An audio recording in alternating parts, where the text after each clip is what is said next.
तो with in the life podcast series में रजनीश जी आपका स्वागत है। धन्यवाद सर। हमारे पॉडकास्ट में आप आए, बहुत बहुत धन्यवाद। अब आपका जो फील्ड है, आपने जो चेंज कर दिया, पहले आप आईटी इंजीनियर थे and you are working with corporate people. So क्या आपको ले आया इसमें फिश मो? सर मैं बाय प्रोफेशन में बीटेक हूँ इलेक्ट्रॉनिक्स कम्युनिकेशन में। हाँ। और मैंने 14 ईयर जॉब की वहाँ पे। हाँ। तो मेरा एग्रीकल्चर में इंटरेस्ट था फ्रॉम माय इनिशियल डेज। अच्छा। तो एग्रीकल्चर में मैं एक्सप्लोर कर रहा था जितने वर्टिकल्स हैं एलाइड एक्टिविटीज के। हाँ। हाँ। क्योंकि जो गवर्नमेंट का भी फोकस है कि फार्मर्स की इनकम डबल हो, हमारा समाज सस्टेनेबल बने। तो मैं आपका पोल्ट्री, पिगरी, डेयरी, एक्वा सारे वर्टिकल्स एक्सप्लोर करिए मैंने। तो मैंने एक्वाकल्चर को ऑप्ट किया लास्ट में जाके। और उसे ऑप्ट करने के भी 3-4 मेन रीजंस थे। तो एक मेन रीजन तो ये था कि आप एक्वाकल्चर में है ना, जो आपका प्रोड्यूस होता है तो उस प्रोड्यूस को आप होल्ड कर सकते हैं। होल्ड कर सकते हैं? एग्जैक्टली। अब जैसे आप तो पेरिशेबल माना जाता है। नहीं, मैं आपको पूरा क्लियर करता हूँ। कि जब तक फिश वाटर के अंदर है वो सेफ सिक्योर है। राइट। अब आपका शुगर केन है, व्हीट है, राइस है, एक एज के बाद आपको हार्वेस्ट करना पड़ेगा, उसकी एक शेल्फ लाइफ हो जाती है। आप डेयरी कर रहे हैं तो आपको मिल्किंग करनी पड़ेगी और उसको सेल करना पड़ेगा, बाय प्रोडक्ट बनाना पड़ेगा। सेम चीज आपका पोल्ट्री है, एक साइज गेन कर लिया बॉयलर ने तो आपको सेल करना पड़ेगा। सेम स्टोरी पिगरी की है, एक एज के बाद उसका बायोमास उस अनुपात में नहीं बढ़ेगा। फिश एक ऐसा प्रोडक्ट था कि जिसकी एज बढ़ रही है, बायोमास बढ़ रहा है, तो आपके पैसे भी बढ़ रहे हैं। आप घूमने जाइए 15 दिन यूरोप, आप जाइए बद्रीनाथ केदारनाथ, आप आके मछली को बेच लीजिए। अभी सावन चल रहा है तो मछलियां पानी में सेफ है, सिक्योर है, फीडिंग कर रही हैं, वेट गेन कर रही हैं और वही आप सेल करते हैं। तो ये वन ऑफ द यूएसपी था एक्वाकल्चर में मेरा आने का। दूसरा क्या था कि पूरी ग्लोब की पॉपुलेशन 8 बिलियन है। तो लास्ट के 12-13 साल से फूड डेफिसिट नहीं है कंट्री में, लेकिन हम प्रोटीन डेफिसिट है पूरा कंट्री हमारा। एंड फिशेस आर द सबसे सुपर रिच सोर्स है प्रोटीन का, सबसे चीप सोर्स है, इजिली डाइजेस्टेबल है, हाईली अमीनो एसिड प्रोफाइल है। राइट। तो आप अगर प्रोटीन बढ़ाना है आपको, पूरे प्लेनेट का लैंड साइज फिक्स है, आप उस पे क्रॉप के ऊपर क्रॉप तो उगा नहीं सकते, आपके पास इनफ सीरियल्स है, फूड बहुत है। प्रोटीन सबसे अच्छा सोर्स में किसी भी कंट्री को, किसी भी इंडिविजुअल को पानी में जाना पड़ेगा। राइट। तो अभी हम तो India we are number 2 globally in fish production after China. China ने तो अपने हाई सीज में बड़े बड़े ट्रोलेज उतार दिए जिनसे कल्चर कर रहे हैं मछलियों का समुद्र पानी से। पर वो तो एक्वाकल्चर नहीं, वो तो मैरीन कल्चर हुआ ना। हम भी मैरीन कल्चर है ना, हमारे पास भी मैरीन कल्चर है। नहीं, इसमें तो आप जो कर रहे हैं जो वो मैं इनलैंड फिशरी कर रहा हूँ। मैं इनलैंड कर रहा हूँ फ्रेश वाटर, बट एक्वाकल्चर में दोनों ही आते हैं। जो भी पानी से हो, तो मैरीन हो चाहे फ्रेश वाटर हो।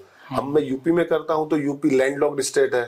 तो मैं यहाँ पे inland fishery, sweet water fisheries करता हूँ। जो कोस्टल वाले हमारी 8000 किलोमीटर लंबी कोस्टल लाइन है, वो सब अपनी समुद्री मछली पकड़ते हैं। तो अल्टीमेटली क्या आपका उस मैरीन में भी जाने का इरादा है क्या? सर नहीं, मेरा इंटरेस्टेड मेरा फ्रेश वाटर इनलैंड में ही है। इनलैंड में बहुत स्कोप है। और अभी हमारी कंट्री में 8 मिलियन मेट्रिक टन डेफिसिट है। तो डाउन लाइन 2-3 डिकेड तो हम डिमांड सप्लाई के ही मैच नहीं कर पाएंगे। अच्छा। तो रनवे बहुत अवेलेबल है, स्कोप बहुत है। क्योंकि आपको कोई भी नया बिजनेस करना हो तो पहले उसका भाई मार्केट हो, क्योंकि सेल करना किसी भी प्रोड्यूस या प्रोडक्ट का सबसे टफ जॉब है दुनिया में। और आपका कंट्री प्रोटीन डेफिसिट है, आप प्रोटीन बना रहे हैं, फार्म से आपकी मछली सेल हो जाती है, तो सेल पे आपको सबसे कम काम करना है। तो अब आपको प्रोडक्शन पे फोकस करना है। सेल पे सबसे कम है। अब जब हमारी डिमांड सप्लाई इतना बढ़ गया है, फार्म से भी मछली बिक जाएगी। तो अगर आप उसमें वैल्यू ऐड करेंगे, आप उसे प्रोसेस करेंगे, आप उसे कैन में पैक करेंगे, फिलेट बनाएंगे, तो उसका प्राइस भी बढ़ेगा, फिर आप एक्सपोर्ट में जा सकते हैं। लेकिन अभी एज ऑफ नाउ मैं केवल अपने फार्म गेट प्राइस से लाइव फिश बेचता हूँ, फ्रेश फिश बेचता हूँ सर। तो अभी मेरा गाजियाबाद में 100 एकड़ में ऑपरेशनल है। और 100 एकड़ मैंने रिसेंटली लखनऊ के पास बहराइच डिस्ट्रिक्ट में नया फार्म बनाया है। बहुत अच्छा। लेकिन ये बताइए, मछली जल की है रानी, जीवन इसका है पानी, लेकिन इसमें हाथ लगाओ जल जाए, इसमें जो है रोग बहुत होते हैं। ये इसके रोग का कैसे नियंत्रण करेंगे आप? सर रोग, देखिए रोग तो मनुष्य को भी होते हैं जब भी मौसम चेंज होता है। लेकिन इन मास होता है ना, ऐसा नहीं है। जैसे मुर्गियां मर जाती है तो मर जाती हैं। नहीं, ये सब मिथ है। अच्छा। हाँ, ये सब मिथ है। आप प्रोफेशनल वे में कीजिए। हाँ। आप अच्छे पढ़े लिखे बंदे अपने फार्म मैनेजर हायर कीजिए जो मछली में पढ़ाई की है, जिन्होंने 4 साल 6 साल, और आपको पता होना चाहिए कौन सी बीमारी कब आएगी। हाँ। देखिए मछली के पूरे बिजनेस में आप अच्छा सीड परचेज कीजिए सबसे पहले, जो छोटे मछली के ऑफ स्प्रिंग्स है। तो वो अच्छे ऑफ स्प्रिंग, सेम स्टोरी है जैसे अगर हमारी जनरेशन में मॉम डैड अच्छे हैं तो बच्चे भी अच्छे होंगे, राइट। तो अगर आपने अच्छी हैचरी से बच्चे प्रोड्यूस करे हैं तो वो जेनेटिकली इंप्रूव्ड है, उनका इम्यून स्ट्रॉन्ग है, फिर आप उसे अच्छा खाना खिलाइए। और जो भी कोई डिजीज आउटब्रेक आएगी वो कंट्रोलेबल है, पूरी इंडस्ट्री में मेडिसिन अवेलेबल है। मास मोर्टेलिटी फार्मर या एंटरप्रेन्योर की अपनी गलती से होगी। हाँ, तो वही हमको कोई हमारे मित्र हैं, उन्होंने बताया इसमें यह खतरनाक यही है कि सब मर जाती हैं एक साथ। नहीं सर, वो जो आपने अभी पहला सेंटेंस का, मछली जल की रानी है। हाँ। तो हम हवा के राजा है, हमारा हैबिटेट हवा है। हाँ। अगर हवा में कोई भी नाइट्रोजन छोड़ देगा हम सब भी मर जाएंगे। हाँ। तो अगर हमने मछली के पानी को पालना सीख लिया, हमें पानी को पालना है, मछली तो ऑटोमेटिक पल जाएगी। अच्छा। तो पानी के पैरामीटर्स अच्छा रहे, मछली का हैबिटेट अच्छा रहे, उसमें इनफ ऑक्सीजन हो, उसका पीएच अच्छा हो, अमोनिया ठीक हो उसका, तो मछली हमेशा अच्छी रहेगी और अच्छी ग्रोथ करेगी सर। तो इसमें कभी ना कभी आपको ये भी तो करना पड़ेगा कि इसकी प्रोसेसिंग में भी जाना पड़ेगा। सर वो मेरा मतलब नेक्स्ट माय सेटअप है, प्लान है मेरा। हाँ। तो जब मैं 2000 टन मछली प्रोड्यूस कर लूंगा, हाँ। तो अभी तो मैं 300 टन करीब प्रोड्यूस करता हूँ, और नेक्स्ट ईयर तक मेरा टारगेट है उसको डबल करने का, 600 टन। हाँ। तो डाउन लाइन 1000 डेज में 3 सालों में 2000 टन टच करूंगा, देन मैं प्रोसेस में स्टार्ट करूंगा, देन फिर मैं एक्सपोर्ट का प्लान करूंगा सर। अभी इनिशियल डेज पे नहीं है। अच्छा। अभी तो क्योंकि लाइव फिश मार्केट हमारी बहुत ही कम है। अभी हमारी कंट्री को आंध्रा ही 70% मछली खिलाता है, पूरी कंट्री को। अच्छा। राइट। और अभी साउथ बंगाल नहीं, बंगाल इज सेकंड नंबर। अच्छा। जबकि वहाँ तो पोखर हर जगह पोखर। आंध्रा में पोखर का साइज बहुत बड़ा है, बड़ा फार्मर्स है। अच्छा। Andhra is number 1, west Bengal number 3, number 3 is UP, number 4 Orissa, number 5 Bihar Orissa 4 5 ping pong करते रहते हैं। तो ये टॉप 5 स्टेट्स हैं जो मछली इनलैंड फिशरी प्रोड्यूस करते हैं। हाँ। यूपी की पॉपुलेशन बहुत ज्यादा है, लेकिन यूपी में ईस्टर्न यूपी 80% कंजप्शन करता है कंपेरिजन टू वेस्टर्न यूपी। अच्छा। हाँ, हम अगर दिल्ली की बात करें, एनसीआर में पर डे 1000 टन की डेड फिश की लैंडिंग है। Dead fish 1000 ton throughout the year आती है दिल्ली में, आंध्रा से। अब आंध्रा 70-75% आंध्रा कंट्रीब्यूट करता है। अब किसी भी मंडी में जाइए आपको आंध्रा की गाड़ियां ही मिलेंगी, वो सब आइस में लग के आती हैं, और लोग बाग कंज्यूम करते हैं उनको, क्योंकि ये आप ये समझिए गरीबों का खाना है, ये कह सकते हैं हम। आप चिकन इससे महंगा है, मटन इससे महंगा है, सब चीज इससे महंगी है, और सबसे अच्छा ही है, और सबसे सस्ता है। तो लोग बाग इसलिए प्रेफर करते हैं। लेकिन अभी इस पे लोग, फार्मर्स को एजुकेशन की जरूरत है सर। फार्मर एंटरप्रेन्योर वो अपने आप को एजुकेट करें, तो वो और अच्छा कर पाएंगे एक्वाकल्चर में। अच्छा, आप ये कि मानते हैं कि गवर्नमेंट की तरफ से जो सुविधाएं मुहैया कराई जा रही हैं वो पर्याप्त हैं कि और चाहिए? आप अभी गवर्नमेंट सर, ये देखिए लास्ट के 10 साल में, हाँ। तो गवर्नमेंट ने 3-4 योजनाएं चलाई। हाँ। पहले भी चलती थी उस लेकिन जब से बीजेपी सरकार आई, योगी जी मोदी जी की, उन्होंने पहले ब्लू रेवोल्यूशन चलाया 5000 करोड़ की योजना, फिर उन्होंने प्रधानमंत्री मत्स्य संपदा योजना चलाई 20,000 करोड़ की, एक FIDF है fishery infra development fund project, वो 7,500 करोड़ का है, राइट। तो उसमें सब्सिडी भी देती है मार्जिनल फार्मर्स, इन छोटे लेवल के फार्मर्स को। लेकिन लास्ट के 10 साल में इस इंडस्ट्री में बड़ा मोमेंटम आ गया, लोग बागों को इंटरेस्ट आने लगा है, लोग बाग करने लगे हैं। तो मछली का प्रोड्यूस भी हमने बढ़ा दिया, हमने डबल मछली का प्रोड्यूस कर दिया है लास्ट के 10 साल में। तो सरकार की नई नई योजनाएं आती रहेंगी, वो इम्प्लीमेंट होती रहेंगी, और एम्प्लॉयमेंट भी जनरेट होगा। मछली एक ऐसा व्यवसाय है जिसमें डायरेक्ट से ज्यादा इनडायरेक्ट एम्प्लॉयमेंट जनरेशन है। डायरेक्ट तो आपके जो फार्म पे मछली पालन कर रहे हो आपकी लेबर ही रहेगी, लेकिन इनडायरेक्ट में जहां से आप मछली का सीड परचेस कर रहे हैं, वो सब भी आपको वहां से एम्प्लॉयमेंट जनरेट होगा। जहां से आप फीड परचेस कर रहे हैं वो भी एम्प्लॉयमेंट जनरेट होगा।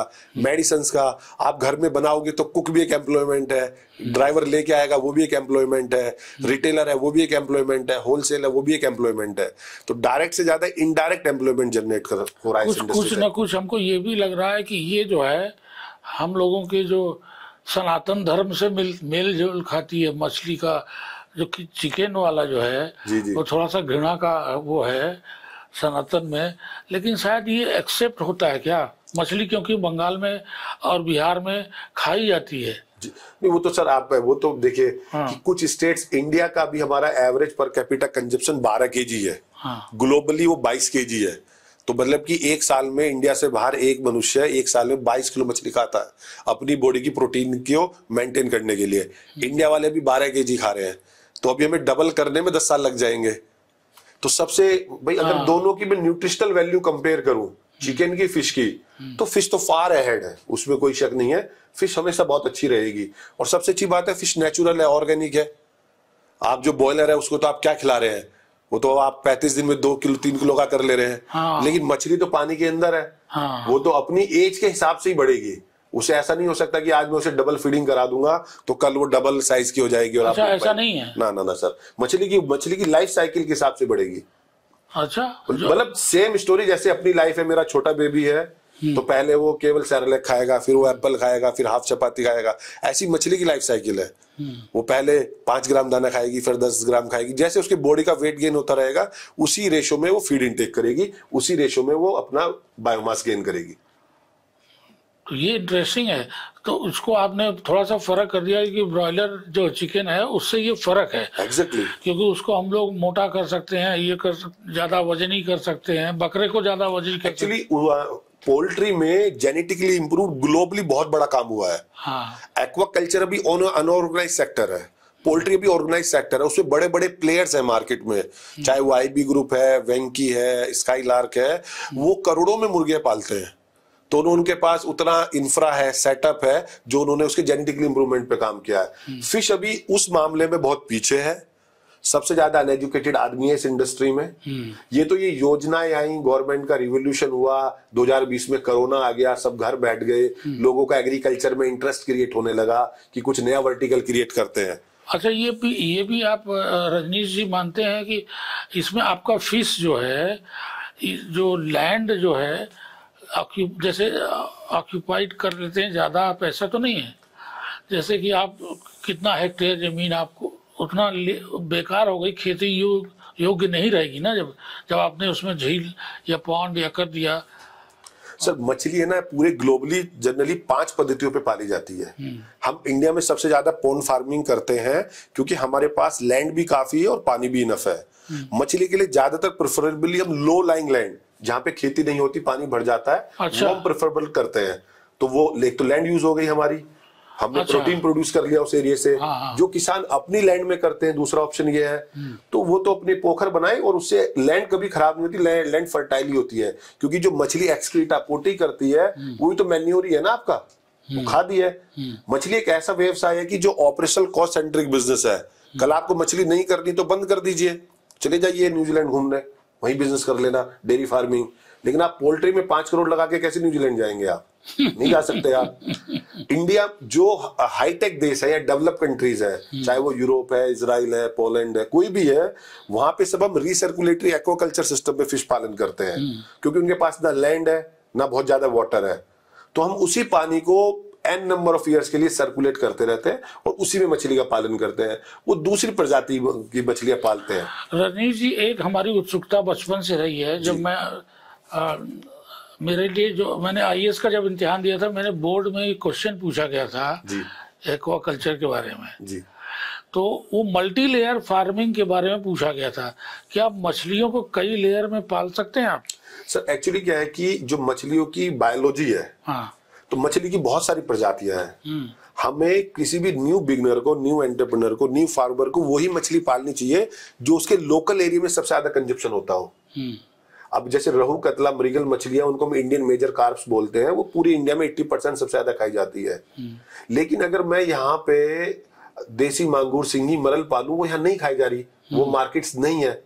तो आप उसको तो कलकत्ता भेजेंगे, हैदराबाद भेजेंगे, मुंबई भेजेंगे, आप ट्रांसपोर्ट कॉस्ट बढ़ा रहे हैं। अब जो आपका क्वेश्चन है 3 लेयर्स का, राइट, तो हम जनरली 6 फीट पानी रखते हैं। हम टॉप लेयर पे कतला मछली को डाल देते हैं। वो मछली की बायोलॉजी है, वो अपने आप ही उस एरिया में रहेगी। अच्छा, राइट। जो सबसे नीचे वाली मछली है वो हम वहां पे मृगल डाल देंगे। वो ऐसा नहीं है कि ऊपर वाली मछली की पोटी खा रही है, वो ऐसा नहीं होता। लोग बाग ऐसा सोचते हैं कि ऊपर वाले की मछली नीचे वाली ने खाई, नीचे वाले की नीचे ने खाई, तो सारा इकोसिस्टम चलता रहा। नहीं, जो सबसे पानी के ऊपर जो आपके एक्वेटिक प्लांट्स होते हैं, उन्हें हम बोलते हैं प्लैंकटॉन्स, वो सबसे ज्यादा जो मछलियां खाती हैं वो कतला मछली खाती है। तो जो भी आपके पानी के ऊपर जो काई दिखेगी उसको वो कंज्यूम करती रहेगी, कतला मछली। हाँ, तो वहां पे पानी में यूट्रोफिकेशन नहीं होगा क्योंकि अगर जो प्लांट्स है वो भी ऑक्सीजन लेंगे।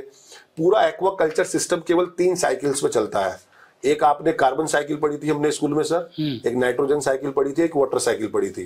तो कार्बन साइकिल में हम फोटोसिंथेसिस करते हैं और रेस्पिरेशन करते हैं। तो दिन में तो हमेशा कभी भी ऑक्सीजन की प्रॉब्लम नहीं होती, लेकिन पानी के अंदर मछलियों के अलावा वहां पे एक्वेटिक प्लांट्स है, एक्वेटिक इंसेक्ट्स है, उन्हें भी नाइट में ऑक्सीजन चाहिए। तो अगर सारे प्लांट्स ऑक्सीजन कंज्यूम कर लेंगे तो मछली का ऑक्सीजन कम बढ़ जाएगा। तो कतला हम इसलिए मेंटेन रखते हैं कि वो एक्स्ट्रा प्लांट्स को ना होने दे, इनफ मात्रा में रहे। जो आपका रहू मछली है वो हमारी कॉलम फीडर है, तो जो सेंटर वाला पार्ट रहेगा उसको वो मेंटेन रखेगी। जो निचला वाला पार्ट है तो नीचे वो जो मृगल मछली वो घूमती रहेगी।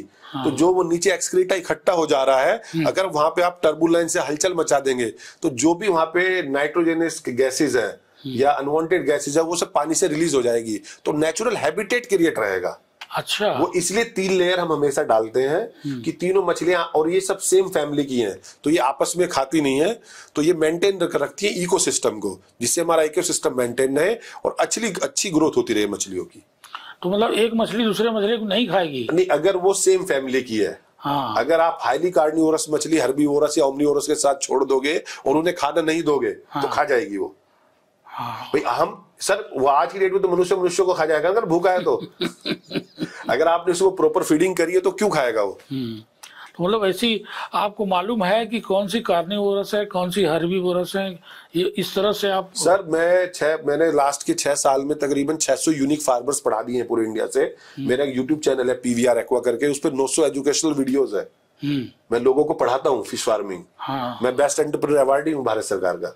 अरे तो आपका PVR क्या नाम है? PVR सर मेरा पतला, मेरे गांव का नाम है पतले वाला रजनीश है। पतले वाला रजनीश, पतले वाला। पतला मेरे गांव का नाम है। अच्छा। मोदीनगर तहसील में। हाँ। तो हमने ऐसी बना दिया था, पतले वाला रजनीश। तो आप तो पतले वाला नहीं है अब। हाँ, हट्टे कट्टे। तो पतले वाला रजनीश ये है PVR आपका? जी सर। अच्छा, बहुत इंटरेस्टिंग। तो इसमें ये बताइए कि आपको कहीं आपने रिसर्च भी किया जाके किसी इंस्टीट्यूट या अब सर मैं पूसा या कहीं जाके? हाँ, मैं मतलब सारे ICRs में ट्रेनिंग ले चुका हूँ और अभी भी बड़ी फ्रीक्वेंट ट्रेनिंग लेता रहता हूँ। KVK में और पूरी कंट्री के सारे एक्सपो सेमिनार अटेंड करता रहता हूँ और एक्सपीरियंस फार्मर से मिलता रहता हूँ, क्योंकि एक थ्योरेटिकल नॉलेज होना, क्योंकि मेरा बैकग्राउंड एक्वाकल्चर नहीं है ना बायोलॉजी मेरा बैकग्राउंड है, मेरा बैकग्राउंड इंजीनियरिंग है। तो मैं तो मोबाइल इंजीनियर था, मेरा तो एक्वाकल्चर में आ गया, तो अब एक्वाकल्चर कहाँ से सीखूंगा। तो सबसे बेस्ट है मैं शॉर्ट ट्रेनिंग्स 5 वीक्स। आप रजनीश, आपसे ये रिक्वेस्ट है कि आप ये बताइए कि आपने इंटरनेशनल एक्सपोजिशन में पार्टिसिपेट किया है कि नहीं, क्योंकि वहाँ पे टेक्नोलॉजी बहुत दिखाते रहते हैं। हाँ, मैं RAS की मैं काफी सारी मैंने अटेंड की है। हाँ। इंडिया में भी सब अटेंड करता रहता हूँ, इंटरनेशनली भी। बट RAS है ना, अभी हमारा कंट्री में क्योंकि लैंड और वाटर इनफ अवेलेबल है। हाँ। तो इसलिए मैं हाईटेक टेक्नोलॉजी पे नहीं जा रहा, but later for high value fishes तो उनके लिए हम जा सकते हैं। जैसे रेनबो ट्राउट है, मरल है, जो 400-500 रुपए किलो की मछली है। अच्छा। क्योंकि जहां पे आप टेक्नोलॉजी को इन्वॉल्व करेंगे वहां पे आपकी कॉस्ट इंक्रीज हो जाएगी, कॉस्ट ऑफ प्रोडक्शन। तो सबसे महंगी फिश जैसे आपने बताया ट्राउट है, मतलब इंडिया में 700-800 रुपए किलो ट्राउट है, मरल 500 रुपए किलो है, देसी मांगुर सिंगी 400 रुपए किलो है। हाँ। लेकिन सर उसके लिए क्लाइंट भी होना चाहिए ना, कस्टमर बेस होना चाहिए ना आपके। हाँ। लिए देखिए 150 रुपए किलो की मछली हर कोई खाएगा। हाँ। ठीक है ना भाई। तो काजू कतली लेनी हो तो बीकानेर हल्दीराम पे जाऊंगा, गांव की शॉप पे नहीं मिलेगी। हाँ। तो मैं गांव में मछली पालता हूं तो मैं वो मछली पालू जो वहां की लोकल कम्युनिटी खाती है। हाँ। अच्छा, इसमें उस तरह का कोई नहीं होता जो वो होता है ना, अरे जो क्रैब्स क्या करते हैं? नहीं, वो कर सकते हैं, वो सैलाइन वाटर में करते हैं। अच्छा, आप प्रॉन्स करते हैं, श्रिम्प करते हैं, क्रैब करते हैं, वो सब सैलाइन वाटर में करते हैं। इसमें नहीं कर सकते? नहीं, मैं फ्रेश वाटर में करता हूँ, मीठे पानी में। अच्छा। ये मीठे पानी में नहीं होता, बट धीरे धीरे ICR इंस्टीट्यूट उस पे वो स्टडी कर रहा है, रिसर्च कर रहा है कि जो हमारे श्रिम्प्स हैं, वनामी है, उसमें कॉस्ट बहुत महंगे मिलते हैं, tiger prawns. Actually sir cost of production भी महंगी है। अच्छा, ऐसा नहीं है कि अब मछली अगर 100 रुपए की रेडी हो रही है और 150 की सेल हो रही है, तो जो 500 रुपए की मछली है वो भी 100 की रेडी हो रही है, ऐसा नहीं होता। अदरवाइज तो पूरा इंडिया उसी को पालेगा फिर। एक्चुअली वो रेशियो प्रॉफिट मार्जिन मोरलेस सब में सेम है। बात है कॉस्ट ऑफ प्रोडक्शन की। उस मछली की बायोलॉजी ऐसी, उसे हाई प्रोटीन फीड चाहिए, वो महंगा है। उसका सीड महंगा है, वहां पे टेक्नोलॉजी इन्वॉल्वमेंट है, कॉस्ट बढ़ जाती है। तो क्योंकि अभी हमारी कंट्री को है ना बेसिक्स की जरूरत है। पहले हम बेसिक्स पे तो खड़े हो जाए ना। अभी तो हमारे पास डिमांड सप्लाई बहुत बड़ा गैप है, पहले हम डिमांड सप्लाई गैप को मेंटेन कर ले, तत्पश्चात हम आगे बढ़े, तो फिर हम टेक्नोलॉजी का इन्वेजन करें। मछली टेक्नोलॉजी कहाँ लगाते हैं आप? टेक्नोलॉजी आप इसमें एरिएशन लगा सकते हैं। हाँ? जो ऑक्सीजन हम प्रोड्यूस करते हैं, हाँ। तो आप इक्विपमेंट्स लगाएंगे अपनी वाटर बॉडी में, तो आप प्रोडक्शन बढ़ा लेंगे। अच्छा, ठीक है। हाँ। अभी इंडिया हमारा तकरीबन मान के चलिए केवल 18 से 19% फीड बेस्ड कल्चर करता है। हाँ। लोगों को अभी ये एजुकेशन सीखना पड़ेगा कि मछलियां भी दाना खाती हैं। वो सोचते हैं मछलियां हमने डाल दी और वो अपने आप बड़ी हो जाएंगी प्राकृतिक, हाँ। और आप मिलियनर बिलियनर बन जाओगे। हाँ। तो ऐसे तो पूरा कंट्री बन जाएगा। तो उसमें टेक्नोलॉजी यही है कि भैया आप उसे ऑक्सीजन दीजिए, आप उसे फीड दीजिए, वाटर पैरामीटर रेगुलर मेंटेन कीजिए, उसमें आप IoT से कनेक्ट कीजिए, इंटरनेट ऑफ थिंग्स से। आपके मोबाइल पे सारे पैरामीटर आएंगे, उसका हैबिटेट कैसा है मछली का, लाइव स्टॉक है, वो लाइफ है। अगर वहां पे वाटर पैरामीटर डिस्टर्ब हुए तो मर जाएगी वो, और आपके तो पैसे गए वो वहां पे। भाई आप तो बिजनेस कर रहे हैं ना, ठीक है ना भाई। मैं नौकरी छोड़ के आया तो मैं चैरिटी तो करनी नहीं है सर मेरे को, भाई मेरे को तो बिजनेस करना है, बिजनेस करना है, उससे रेवेन्यू जनरेट करना है। और मछली एक ऐसा व्यवसाय है, आप देश के लिए प्रोटीन पैदा कर रहे हैं, अपनी कम्युनिटी के लिए, लोकल विसिनिटी के लिए एम्प्लॉयमेंट जनरेट कर रहे हैं, और सबसे अच्छी बात है वाटर को सस्टेनेबल बना रहे हैं, जो सरकार का सबसे बड़ा फोकस है आज की डेट में। भाई जितने पोखर डेड हो जा रहे हैं आप उन्हें जिंदा कर दे रहे हैं, तो उस एरिया का वाटर टेबल इंक्रीज हो जाएगा, वाटर साइकिल चलने लगेगी, रिचार्जिंग स्टार्ट हो जाएगी आपकी, और एंड ऑफ द डे आप अपने लिए पैसे बना रहे हैं। तो तभी तो आप एक्सपेंड कर पाएंगे अपना बिजनेस, जब आप उससे पैसे बनाएंगे। तो आपको लगता है कि ये तो आपने ऐसा बता दिया कि ये टोटल पेनेशिया है, हर चीज का उपचार है। एग्जैक्टली तो उसी के लिए केवल हमें एक एजुकेशन पे फोकस करना पड़ेगा। तो मैं जब भी मिलता हूँ, चाहे secretary sir, joint secretary, director sir, हमें एजुकेशन पे फोकस, क्योंकि जो किसान है सर, मेजर चैलेंज क्या है, वो अपने ऊपर पैसे खर्च नहीं करना चाहता पढ़ने पे। तो आप किसी को भी देख लीजिए, अगर मैं अपने आप को इंप्रूव नहीं करूंगा, तो फिर मैं इतना बोल ही नहीं पाऊंगा। नहीं, ये बहुत इंटरेस्टिंग है। जैसे हमने कुछ पढ़ा था कभी योजना में, एक योजना पुस्तक आती थी प्लानिंग की, उसमें टूना फिशेस को ब्लाइंड कर देते थे। एग्जैक्टली तो उससे उनका ग्रोथ अच्छा होता था। येलो फिन टूना वो मैराइन फिश है, हम सबसे ज्यादा हमारे तमिलनाडु लंका के बीच में हम पकड़ते हैं उसको, और सब बहुत कॉस्टली फिश है। तो हम उसे केवल कैच करते हैं। मतलब मछलियां दो तरह के, एक तो कैच है, कैप्चर है। अच्छा। जो कैच वाली है वो केवल हमने पकड़नी है, ठीक है, वो मतलब जो कैच और कैप्चर मतलब केवल पकड़ी है, और एक है हमारी जो कल्चर करी है, जो हमने पाली है। तो जो इनलैंड फिशरी है वो कल्चर फिशेज है, जो मैराइन फिश है वो कैप्चर फिश है। इस तरह की कोई टेक्नोलॉजी आप लोग यूज नहीं करते कि? नहीं, हम ऐसी नहीं करते, क्योंकि हम तो इनलैंड फिशरी करते हैं। केवल हम क्या करते हैं, हम उसे प्रॉपर वाटर मैनेजमेंट करते हैं, प्रॉपर फीडिंग कराते हैं, उसे एरिएशन को मेंटेन रखते हैं, हाई सीड क्वालिटी मेंटेन करते हैं। लेटर सेकंड फेज में हमारा टारगेट है कि हम RAS में जाएं विद हाई वैल्यू फिशेज, ठीक है ना। RS माने दैट इज रीसर्कुलेटरी एक्वाकल्चर सिस्टम। तो उसमें हम कुछ टैंक्स बनाते हैं, उसी पानी को देखिए, मछली जो हम एक फीड खिलाते हैं उसको, तो वो हमने उसको प्रोटीन दिया, मछली की ने वो प्रोटीन इंटेक करा, उसे प्रोटीन की दूसरी फॉर्मेट में कन्वर्ट कर दिया अपने बॉडी का वजन इंक्रीज करके, राइट। वही हमने प्रोड्यूस करना है, लेकिन वो पैरेलली उसने वहां पे एक्सक्रीटा या पोटी या वेस्ट भी निकाला है उस पानी में, तो मछली तो उसी पानी में जाएगी। अब हमें उस पानी से उसका वो हार्ड मटेरियल और नाइट्रोजन को रिमूव करना है। अच्छा। तो अब हम उसमें वहां पे ड्रम फिल्टर, बायो फिल्टर लगाएं, तो वो पानी साफ हो जाएगा। अच्छा, जो पॉटी जाती है मछली की, उसमें नाइट्रोजन ज्यादा होता है क्या? एग्जैक्टली सर, अमोनिया है ना, वो तो NH3 है। अच्छा, उसको भी साफ करना पड़ता है। जो बड़ी वाटर बॉडीज है, जैसे मैं अर्थन पॉन्ड्स करता हूँ, वहां पे हम रेगुलर प्रोबायोटिक्स यूज करते हैं, हमें साफ नहीं करते, क्योंकि हमारा वाटर वॉल्यूम बहुत ज्यादा है। लेकिन जो छोटे छोटे टैंक्स में आपने बहुत बार वीडियोस में या नेट पे देखा होगा, वहां पे वो क्लीन करना पड़ेगा, उस वाटर को ट्रीट करना पड़ेगा। तो हमें उस पानी को सर्कुलेशन में लाना पड़ेगा, तभी उसे वो रिसर्कुलेटरी सिस्टम को बोलते हैं। अच्छा रजनीश जी, बहराइच में आप एशिया की सबसे बड़ी झील बनाने जा रहे हैं, मैंने सुना है। सर वो मतलब 1000 एकड़ एरिया है, 441 हेक्टेयर।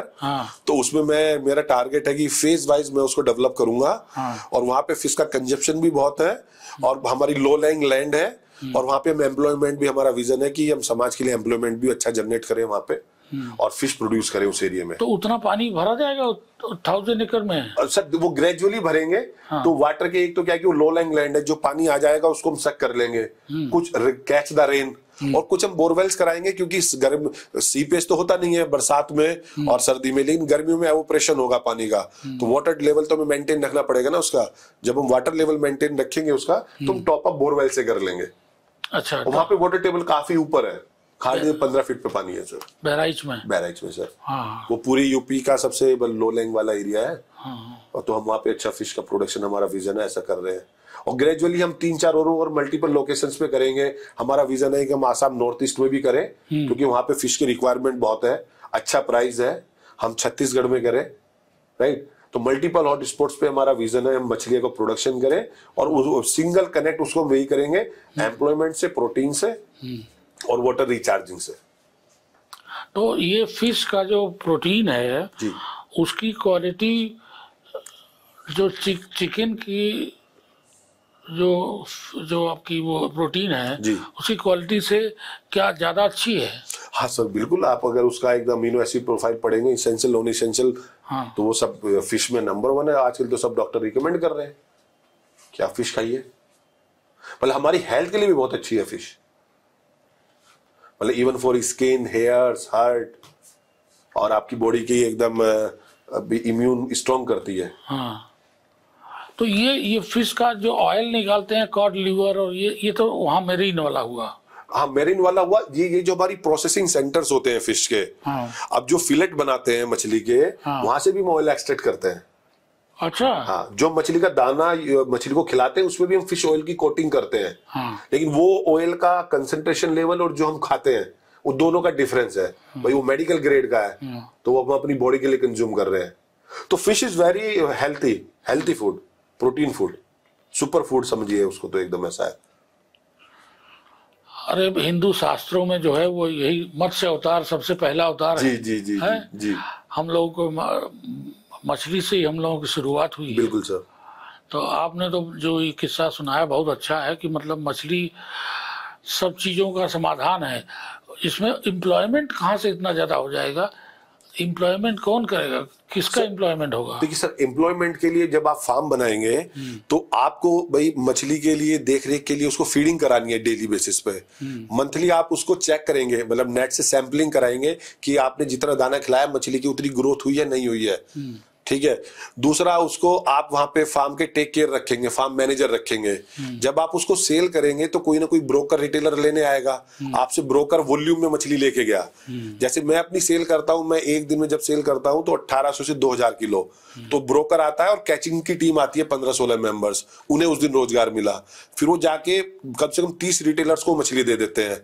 अब हर रिटेलर पे 2-2 एम्प्लॉय तो कम से कम है, एक उसका मालिक बैठा है, एक उसका कटिंग वाला बैठा है। तो कैचिंग में क्या आप ट्रॉलर्स का यूज करते हैं कि कैसे करते हैं? नहीं, मैं नेट से करते हैं। मेरे पास जो बड़ी वाटर बॉडीज है वहां पे बोट है, तो नेट को बोट पे रख के फिर वो मतलब pick and choose drag method, जो बड़ी मछलियां उसको कैच करते हैं, छोटी मछलियां फिर वाटर में रिलीज कर देते हैं हम, क्योंकि वो फिर फीड इनटेक करेगी, फिर वो ग्रोथ ले लेगी। समुद्री ट्रॉलर टाइप का नहीं? अब सर वो बहुत बड़ी वाटर बॉडीज है ना, वो हजारों लाखों हेक्टेयर वाटर बॉडीज है। तो ऐसी हमें इनलैंड फिशरी में जरूरत। इनलैंड में हम पोन्ड्स बनाते हैं सर, पोन्ड्स बनाते हैं छोटे छोटे। हाँ, 2 हेक्टेयर, 4 हेक्टेयर, 1 हेक्टेयर, मतलब जितना आपका फार्म साइज है उसी हिसाब से आप डिजाइन करते हैं कि आप कौन सी मछली की प्रजाति पालेंगे, कितना सीड पालेंगे, कितना आपका एक्सपेक्टेड कल्चर रहेगा टनेज में पर एनम, तो उसके हिसाब से आप फार्म डिजाइन करते हैं। अच्छा रजनी जी, ये बताएं कि इसमें जो आप सीड बात कर रहे हैं, सीड बेस्ट कहाँ इंडिया में मिलता है? सर वो आप एक रेपुटेड हैचरी से ले। रेपुटेड हैचरी का सिंपल परिभाषा है जिसपे फुटफॉल सबसे ज्यादा हो। कौन सा? जैसे एक दो, मतलब जैसे आप कैलकाटा से ले सकते हैं, आप छत्तीसगढ़ से ले सकते हैं, मैं हरियाणा से लेता हूँ, आसाम से लेता हूँ, तो are the best in the country, ठीक है ना। मेरा ये हैचरी भी मेरा एक प्रोजेक्ट है। आने वाले टाइम में मैं अपनी हैचरी एक इन हाउस बनाऊंगा, ठीक है। लोग आसपास के लोकल फार्मर्स को गुड क्वालिटी सीड प्रोवाइड करें हम, और अपना भी गुड क्वालिटी सीड यूज करें हम, क्योंकि सीड है वही आपका रॉ प्रोडक्ट है। पूरा कल्चर आपका उस पर डिपेंड है। तो अगर आपका सीड अच्छा है तो पूरा कल्चर आपका अच्छा रहेगा। तो सीड की क्वालिटी को इम्प्रूव करने के लिए क्या गवर्नमेंट ने कोई करा है कुछ? गवर्नमेंट के जीन से गवर्नमेंट के नेशनल फिशरी डेवलपमेंट बोर्ड के ब्रूड बैंक सेंटर्स हैं, एक सीफा उड़ीसा में है, जितने आईसीआर इंस्टीट्यूट्स 8 इंस्टीट्यूट्स हैं, तो वो सब अलग अलग काम करते रहते हैं, उसका जेनेटिकली इंप्रूव करने पे सबसे ज्यादा सीफा भुवनेश्वर काम कर रहा है उस पे, और वो पूरी कंट्री में सप्लाई भी कर रहे हैं। तो वो जो सीड यूज करते हैं फिर लोकली हैचरीज उनको ब्रूड को एज के साथ डेवलप कर लेते हैं। एक अच्छा ब्रूड या एक अच्छा मेल फीमेल का पेयर तकरीबन 2 से 3 साल उसकी एज हो और 2 से 3 किलो उसका वेट हो, तो वो अच्छे ऑफिस स्प्रिंग्स, अच्छे एग्स रिलीज करता है। और क्या इसकी लाइफ साइकिल क्या होती है? एक मछली की अगर उसको आप नहीं खाइए, पानी में पड़ा रहने दीजिए तो सर वो अगर वाटर वॉल्यूम आपका बड़ा है, बड़ा स्पेस है, तो वो होती रहेगी 10 किलो, 20 किलो, 30 किलो, 40 किलो, वो ऐसा नहीं है। तो वो इंक्रीज होती रहेगी, खाना खाती रहेगी, कभी ना कभी नेट में आएगी। लेकिन अगर आप एज ए बिजनेस करते हैं तो वो हर एक मार्केट अलग अलग है। हम अगर एनसीआर की बात करते हैं, यहाँ पे 1 किलो का मार्केट साइज है। लखनऊ में हम फंगास की बात करते हैं तो 500-600 ग्राम की है, राइट। आप आसाम नॉर्थ ईस्ट में बात करते हो, वहाँ 400 ग्राम की रहू कतला उससे अच्छी प्राइस की बिकती है। तो वो डिपेंड करता है कि वहाँ की लोकल जो कम्युनिटी पीपल है वो किस साइज की प्रेफर करते हैं, क्या साइज लेना चाहते हैं। अब जो कार्ब्स है रहू कतला, उसमें कांटे होते हैं सबसे ज्यादा, लेकिन सबसे ज्यादा लोग बाग खाते भी उसे ही हैं। लेकिन जितना मछली का साइज बड़ा होता रहेगा उतने कांटे इजिली रिमूव हो जाएंगे। अच्छा। हाँ, तो वो सब मछलियां लोग बाग 1 किलो से बड़ी प्रेफर करते हैं। अच्छा। अब जो सिंगी देसी मांगुर मछली है वो 100 ग्राम की, उसका साइज ही 100 ग्राम है, मार्केटेबल साइज, तो उसको लोग बाग 100 ग्राम का प्रेफर करते हैं। तो जो साइज है वो हमें हमेशा अपनी लोकल एरिया को पहले स्टडी करना पड़ेगा। सिंगी आपने बोला, सिंगी क्या वही मार देती है जो पैर फट जाता है? हाँ, जिसमें कांटा स्ट्रॉन्ग रहता है। हाँ, तो वो मार देती है। तो क्या वो तो सब कैचिंग का स्ट्रेटेजी है कि हम कैच कैसे करेंगे उसको। तो हमें वो जो ऐसी मछली की प्रजाति है उसको वैसे ही कैच करना है सर। हम उसको वैसे ही कैच करेंगे, वैसे उसका कल्चर करेंगे अपने एरिया में। अभी मैं जनरली 3 मछलियों की प्रजातियों का पालन करता हूँ। एक कार्प्स कैटेगरी का, उसमें 2 आती है, एक इंडियन मेजर कार्प, एक एक्सोटिक मेजर कार्प्स। तो 6 प्रजातियां होती है, रहू कतला मृगल, एक होती है आपकी silver carp, grass carp, common carp, एक फंगिसिस होती है जो सिंगल काटी की, और एक तिलापिया। तिलापिया पूरे ग्लोब में सबसे ज्यादा होती है। वो मैंने धीरे लास्ट ईयर से, तिलापिया तो वो लास्ट ईयर से मैंने स्टार्ट किया है। तो उसका मार्केटेबल साइज 800 ग्राम ही है, 800 ग्राम पे अच्छे प्राइस पे बिकती है। क्योंकि अगर आपके यहाँ पे 500 ग्राम पे अच्छा प्राइस मिल रहा है तो आप 1 किलो क्यों लेके जाएंगे? क्योंकि लाइव स्टॉक है, आपकी कॉस्ट बढ़ेगी, कॉस्ट ऑफ प्रोडक्शन, और पैरेलली आपका रिस्क भी बढ़ेगा। भाई जितना आपका बायोमास इंक्रीज हो रहा है तो उतना आपका रिस्क फैक्टर भी इंक्लूड हो रहे हैं, आपको ज्यादा अलर्ट रहना पड़ेगा। अच्छा, ये बताइए रजनीश जी कि इनका जो है कोई एज फैक्टर भी है क्या, कि अगर एज बहुत ज्यादा हो गई फिश की तो वो आगे प्रजनन नहीं करेगी? सर वो क्या कि उसका मतलब सेम स्टोरी जैसे फिर अपनी लाइफ है, ठीक है ना भाई। अगर आप अपनी फीमेल्स देखें जनरली ह्यूमन बीइंग में, तो 25 से 35 is the best size, right. अब 50 साल की फीमेल वो प्रोड्यूस नहीं करेगी जो 25 साल की करेगी। तो फिर जो मछली है वो 7-8 किलो की हो गई और उसकी एज 5-6 साल हो गई, तो उसके ऑफ स्प्रिंग्स उतने अच्छे नहीं होंगे। तो हम 1-2 किलो पे ही उसके ऑफिस से 2-3 बार उसको ब्रीडिंग कराएं, फिर हम उसको एज ए यूज कर लें अपना खाने में। तो ये ब्रीडिंग जो है ये तो एक सीजन के हिसाब से होती है? हाँ, सीजन, बिल्कुल सीजन के हिसाब से होती है। मार्च अप्रैल से अक्टूबर तक चलती है। और जो भी बरसात का टाइम चल रहा है, इसमें जितने बड़े रिजर्वायर्स है, रिवर्स है, उसमें कैच बंद हो जाता है क्योंकि ब्रीडिंग टाइम है। क्योंकि जो फार्मिंग करते हैं, सीड परचेज करते हैं, हम हैचरी से करते हैं, लेकिन जो बड़े रिजर्वायर है वहां कहां से मछली आ रही है? तो जो बड़ी मछली है वही वहां पे प्रोड्यूस कर रही है नेक्स्ट लाइफ साइकिल। तो इस टाइम हम उसको कैच नहीं करते, क्योंकि कैच करेंगे तो नेट आएगा, नेट में वो सब ऑफ स्प्रिंग्स मर जाएंगे। तो ये गवर्नमेंट का बैन है, 2 महीने बैन रहता है। इसमें कोई जो बड़े रिजर्वायर की मछलियां या रिवर्स की हम कैच नहीं करते हैं। केवल जो इनलैंड फिशरी है, जो आपकी कंट्रोल्ड वाटर बॉडीज है, हम वहां से कैच करते हैं। क्योंकि जहां पे ये भी एक वर्टिकल है एक्वाकल्चर का। एक्वाकल्चर का एक वर्टिकल है हैचरी, जहां पे हम सीड प्रोड्यूस करते हैं। एक वर्टिकल है आपका मछली पालन, एक वर्टिकल है फीड मैनेजमेंट, और एक वर्टिकल है मछली का सेल। भाई आपने कल्चर, फीड मैनेजमेंट, फीड, भाई मछली का दाना भी तो प्रोड्यूस करना है ना। अच्छा, क्यों? आपका ही काम है दाना भी प्रोड्यूस करना? सर मछली को खिलाएंगे क्या? अरे कहीं मार्केट में मिलता नहीं, मैं तो एक वर्टिकल बताया। बहुत सारे लोग हैं जो केवल दाना ही बनाते हैं। तो जो बहुत बड़े फार्मर्स हैं वो अपना मछली का दाना खुद बनाते हैं। दाना क्या है ये? दाने के अंदर सर बहुत सारे इंग्रेडिएंट्स होते हैं। तो जैसे आपका फिश मील, मस्टर्ड, ग्राउंडनट, और आपका soya DOC, DDGS, rice bran, डोर, maize, wheat, premix, fish oil, ये सब इंग्रेडिएंट्स एक अच्छे फॉर्मुलेटर को जो आपकी मछली की साइज के अकॉर्डिंग न्यूट्रिशनल फॉर्मूला तैयार करे, आप उससे इक्विपमेंट से दाना बनाइए, उस मछली को खिलाइए। अच्छा, इसमें रजनीश जी टेम्परेचर का भी कुछ कभी कभी रोल होता है? सर हमेशा होता है, कभी कभी नहीं होता। आपने मछली बताया नहीं, हम लोग तो एक्वेरियम रखते हैं, उसमें वो टेम्परेचर कम ज्यादा हुआ तो मछली मर मर जाती नहीं, एक्चुअली मछली है ना, नेचर ही उसका कोल्ड ब्लडेड है, हम सब वार्म ब्लडेड है, मछली का नेचर कोल्ड ब्लडेड है। तो मछली अगर आप कोस्टल एरिया में पाल रहे हैं तो वहां पे आपके पास 12 महीने पूरे कल्चर के हैं, 12 महीने मछलियां खाएगी और वो वेट गेन करेगी। लेकिन आप नॉर्थ इंडिया में पाल रहे हैं तो हमारे पास केवल 8 से 9 महीने ही कल्चर के होते हैं। दिसंबर जैन फेब मछली ना इंटेक करती ना बढ़ती है। तो 23-24 से लेके 32 डिग्री तक सबसे बेस्ट टेम्परेचर होता है मछली की ग्रोथ के लिए। लेकिन जब गर्मी होती है तो चैलेंज कम रहते हैं, क्योंकि हम उस टाइम फीडिंग टाइम चेंज कर लेते हैं। लेकिन सर्दियों में तो मछली इंटेक ही नहीं करती, और जब मछली इंटेक नहीं करती है तो वो वेट गेन नहीं करेगी। तो नॉर्थ इंडिया वाले उस टाइम सेल पे फोकस करते हैं। तो अगर मैं गाजियाबाद या यूपी को आंध्रा से कंपेयर करें तो आंध्र के पास 12 महीने हैं कल्चर के और हमारे पास 9 महीने हैं कल्चर के। तो ये जो आपने बताया टेम्परेचर आप कैसे मेंटेन करते हैं? तो सर हम जैसे जो टेम्परेचर सेंसिटिव ज्यादा मछलियां हैं उनको टारगेट रखते हैं कि हम उसको नवंबर दिसंबर से पहले सेल कर लें बड़ा करके। अच्छा, आप मतलब वेदर या क्लाइमेट सर वो बड़े बड़े फार्म्स में कैसे मैनेज करेंगे, नहीं कर पाएंगे। कोई इस तरह का नहीं होता कि उसमें कुछ लगा दिया? नहीं, वो टेम्परेचर तो आपको पता चल जाएगा कि ये टेम्परेचर चल रहा है। लेकिन जैसे कार्प्स मछली है वो ठंड में मरेंगी नहीं, वो इंटेक भी नहीं करेंगी लेकिन मरेंगी भी नहीं, जीवित रहेंगी। तो ठीक है, तो हम उनको ऐसे ही रहने देंगे। जो आपकी कैटफिश प्रजाति की मछलियां रहती है वो ठंड में मर जाएंगी, तो हम उस केस में क्या करते हैं, उनको पहले सेल कर लेते हैं। अच्छा। साउथ इंडिया वाले या कोस्टल एरिया वाला कोई भी स्टेट वो थ्रू आउट द ईयर करता है।